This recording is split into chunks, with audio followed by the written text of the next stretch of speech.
অজু করার সঠিক নিয়ম কিন্তু আপনারা অনেকেই জানেন না। অজুর ভিতরে মারাত্মক মারাত্মক ভুল করেন, যেই ভুলের কারণে আপনাদের অজুটা নষ্ট হয়ে যায়।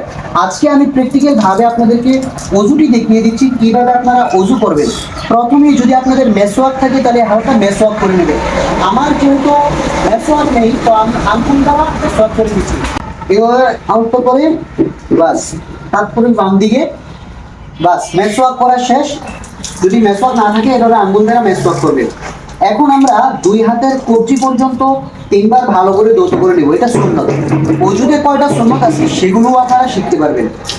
এটা হচ্ছে সুন্নত। তারপরে আমি করে নেব তিনবার।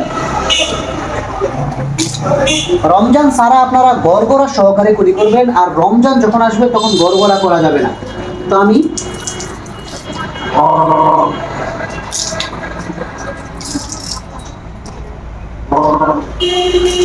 তিনবার কুলি করে নিলাম। এখন তিনবার নাকে পানি দিতে হবে। নাকের এই যে হাড্ডি আছে, হাড্ডি পর্যন্ত পানি ঢুকাইতে হবে, তা না হলে কিন্তু ওঠা হবে না।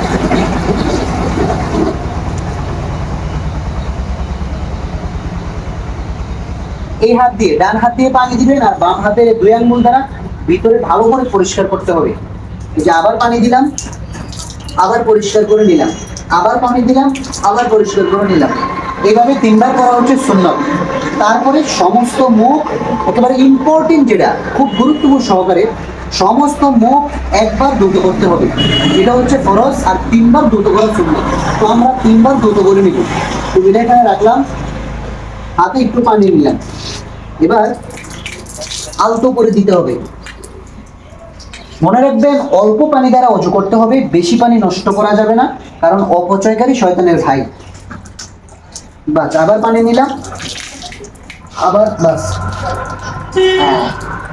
অজুর শুরুতে আমরা একটি দোয়া করে নেব, বিসমিল্লাহি ওয়াল হামদুলিল্লাহ। যদি এর বেশি পারেন তাহলে বিসমিল্লাহিল আলিয়্যিল আযীম আলহামদুলিল্লাহি আলা দীনিল ইসলাম আল ইসলামু হাক্কুন ওয়াল কুফরি বাতিল আল ইসলামু নূরুন ওয়াল কুফরি যুলমাত। বাস, আমরা আবার পানি দিয়ে নেব। হ্যাঁ, সুন্দর করে একেবারে উত্তম রূপে মাথার এই যে চুলের গোড়া থেকে থুতনি পর্যন্ত, এক কানের লতি থেকে অপর কানের লতি পর্যন্ত পুরাটা মুখমণ্ডল একবার ধৌত করা হচ্ছে ফরজ, তিনবার ধৌত করা সুন্নত। আচ্ছা, আমাদের মুখমণ্ডল ধৌত করা শেষ। অজুর দ্বিতীয় নাম্বার যে ফরজ সেটি হচ্ছে এই হাতের এই যে কনুই পর্যন্ত, কনুইয়ের 4 আঙ্গুল উপর, মানে পুরাটা একবার ধৌত করা হচ্ছে ফরজ। তো আমরা তিনবার ধৌত করব। বাস, একবার, দুইবার, তিনবার। আমরা তিনবার দ্রুত করে নিলাম, সুন্নতরা সহ আদায় করি। এখন আমরা যে কাজটি করবো সেটি হচ্ছে বাম হাতের কোনোই তিনবার দ্রুত করব। একবার, দুইবার, তিনবার। আর অজুর মাঝে মাঝে একটি দোয়া পড়বেন, আল্লাহুম্মা গফিরলি জামবি ওয়া ওয়াসিলি ফি দারি ওয়া বারিকলি ফি রিজকি। এই দোয়াটি অজুর মাঝে মাঝে করে নেবেন আপনারা।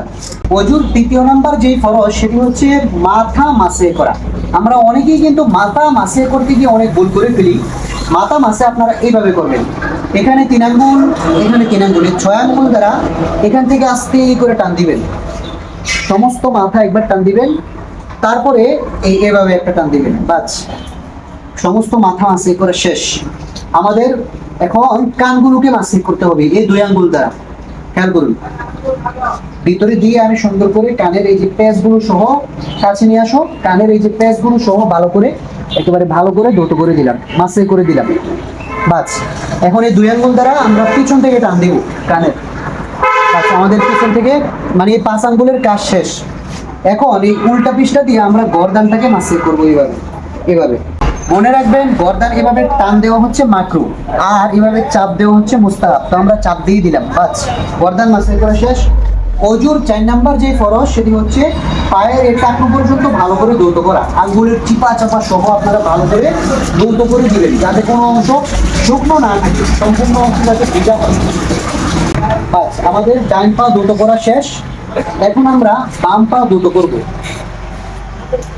বাস, এই 3বার ধৌত করা হচ্ছে সুন্নত, আমরা দ্রুত করে দিলাম। তো আমাদের অজুর ফরজ এবং সুন্নতগুলা খুব সুন্দরভাবে আদায় হয়ে গেল। এখন আমরা যেই কাজটি করব, আমাদের অজু কিন্তু কমপ্লিট। আল্লাহর হাবিব সাল্লাল্লাহু আলাইহি ওয়াসাল্লাম বলেছেন, ওযুর পরে যে ব্যক্তি আকাশের দিকে আঙ্গুল তুলে কালিমাতু শাহাদা পাঠ করবে, আল্লাহ পাক রব্বুল আলামিন তার জন্য জান্নাতের 8টি দরজাকে খুলে দেবে। সুবহানাল্লাহ। চলুন আমরা কালিমাতু শাহাদা পড়ে নিই। আশহাদু আল্লা ইলাহা ইল্লাল্লাহ ওয়াহদাহু লা শারীকা লাহ ওয়া আশহাদু আন্না মুহাম্মাদান আবদুহু ওয়া রাসূলুহু। আল্লাহুম্মা জাআলনি মিনাত তাওয়াবিন ওয়া জাআলনি মিনাল মুতাতাহহিরিন। প্রিয় দর্শক, আপনারা এই একই নিয়মে যদি ওযু করেন, আপনাদের ওযুটি সহিহ এবং শুদ্ধ হবে। ইনশাআল্লাহ আপনাদের যে কোনো ইবাদত কবুল হবে।